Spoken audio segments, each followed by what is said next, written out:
Ladies and gentlemen, this is it. This is the last match of this best of 5 series. It's not even a best of 5 series anymore. It is a best of 1. Whoever wins this single match takes the entire cup, the entire tournament, all however many euros the prize is, I don't actually know. But all the money, all the fame, all the glory will belong to the winner of this single game. The map's going to be one of the most classic maps of Blizzard, Shattered Temple. A modified version of Lost Temple, which has been around since StarCraft Brood War, since Warcraft something or other, I don't remember which one, but it's been in almost all of Blizzard's RTS games. Both of these players are probably very, very familiar with it. Happy was, of course, a pretty strong Brood War player. Strelok came from Warcraft 3, so he's going to be familiar with Lost Temple as well. Strelok spawning in the northern position, Happy spawning in the south, as far away from each other as they could possibly be. The Eye of Sauron is in the center of the map, of course, dividing our two players. They'll have to band together to defeat him by throwing the ring into the volcano.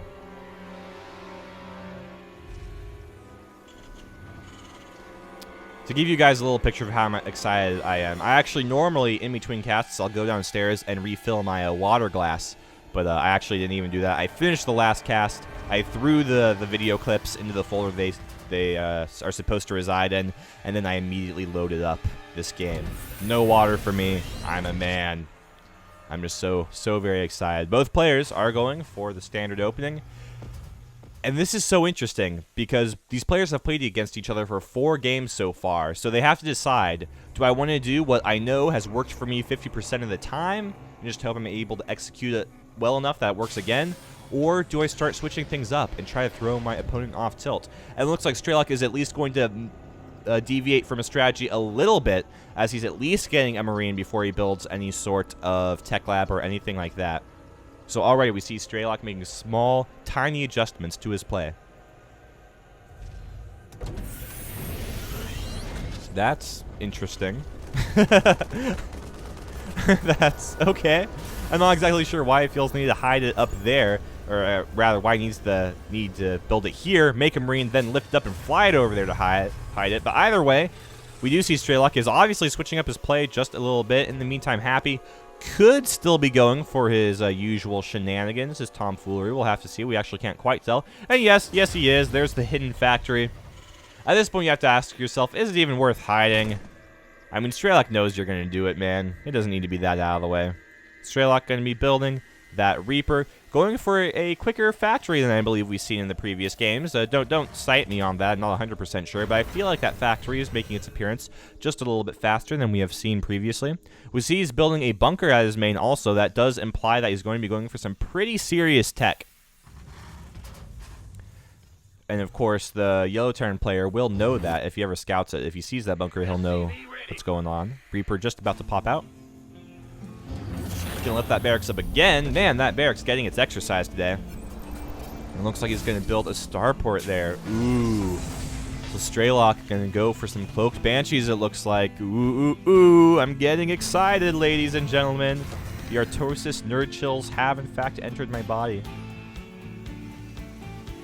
At the same time, we see Happy's building his own starport, and he's going to go for that blue flame upgrade immediately once again. So we're going to have some cloaked banshees for some blue flame hellions. That'll be a very interesting combination indeed, ladies and gentlemen.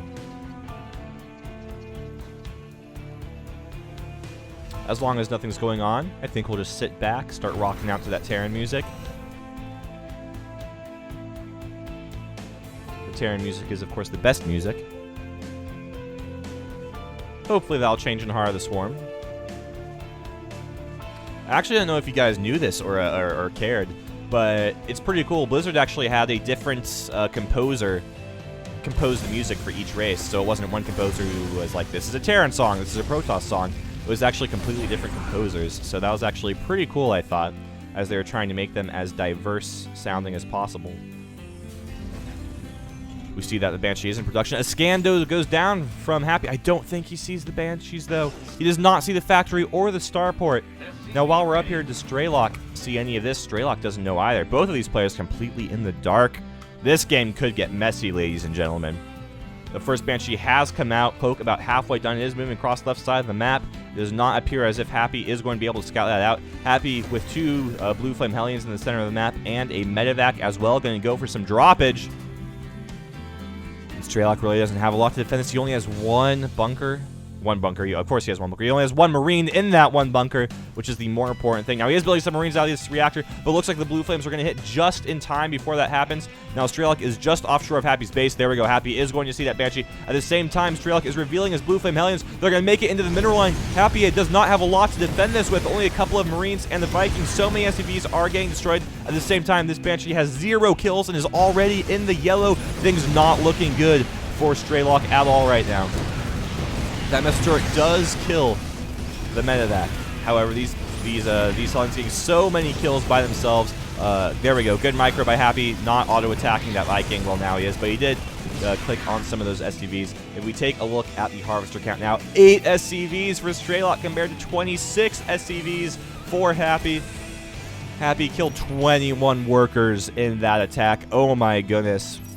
This game is starting to look a lot like the previous one on Tal the Rim Altar, where Happy just got a huge economic lead early in the game and held on to it. That that Banshee does go down. Was not able to see exactly how many kills it got, but it couldn't have been a lot, as you can see from the stats up there. I just realized that was not up. There we go. There's the little name tab. I think that's a neat graphic. It's pretty sweet looking. I like it. My brother is actually all about the new graphics, like these ones down here. He always freaks out whenever somebody throws them up. He's like, oh, it's so cool. His voice actually isn't that high, but, you know, gotta keep him in line. I'm the older brother. I have to establish my dominance by making fun of him on the internet.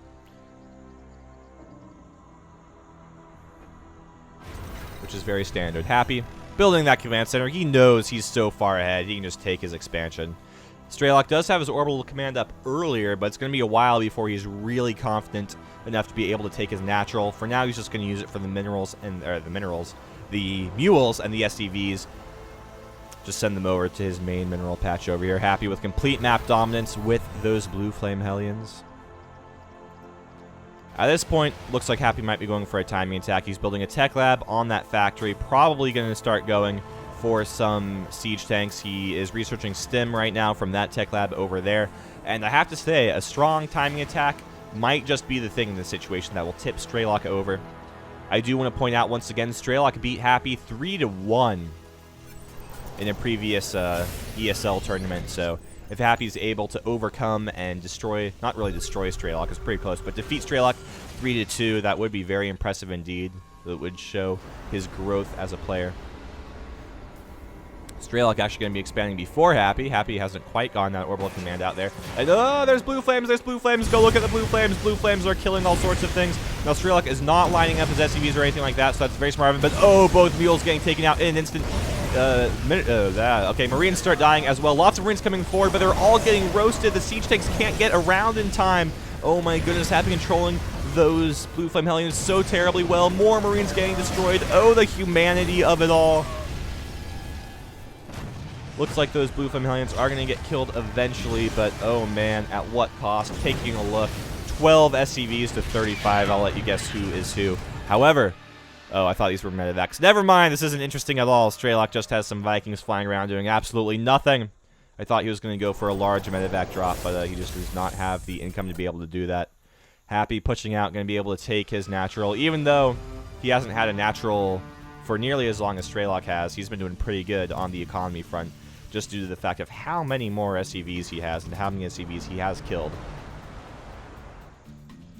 Uh-oh. Happy moving out 2 Vikings. Strelok has 3. 3 is more than 2, ladies and gentlemen. High-level commentary here at TGN. And look at that. Strelok going to be able to kill 1 Viking. Marines stimming up, and they're going to start pushing those Vikings away. 1 Viking does get taken down. The second Viking does go down as well. Good control by Happy. However, he's going to lose a lot of the Marines to the tanks that sieged up in the middle of the map. He is researching those combat shields. He realizes, wow, those are actually pretty important when you're building a lot of Marines. The additional 10 health? It's 10 health, right? Not 15. Yes, the additional 10 life is kind of important, especially when you are dealing with stimming and the splash damage from siege tanks. That extra little bit of health does, in fact, go a long way. And it looks like these combat shields are going to finish just as Strelok starts pushing again, which is a terrible timing for Strelok. Absolutely awful. If we take a look at the units counts, it's 3 siege tanks and 3 Vikings for Happy, whereas Strelok has 4 siege tanks but no Vikings. So he has the siege tank advantage but not the air advantage, which is going to help Happy out quite a bit. Happy also has less Marines now as well, but look at that. He has so many Vikings. He's just going to land them on the siege tanks straight up, and it looks like all these siege tanks are in fact going to go down for both players, actually. That was really close. The one siege tank surviving does have 16 health. So that was all sorts of trading right there. But Strelok's just going to GG out of the game. He realizes he is so far behind. He really can't do anything. Was that premature? I feel like that might have been an Idra GG. I feel like that was an Idra GG. He didn't really need to leave quite yet. I mean, Happy was going home. He wasn't going to push the advantage or anything, it looked like. And he could have come back, but he was definitely at a huge disadvantage, so I don't completely agree with it, but I understand where it's coming from. So Happy does win this tournament, ladies and gentlemen. He does win the ESL Go for SC2 Cup number 116. What a baller. Thank you for watching, ladies and gentlemen. Go watch my other casts. They're all awesome, if I do say so myself. Follow me on Twitter, twitter.com/darnokris. Follow me on my live stream, justin.tv/darnokris. Sir Conrad backwards, of course.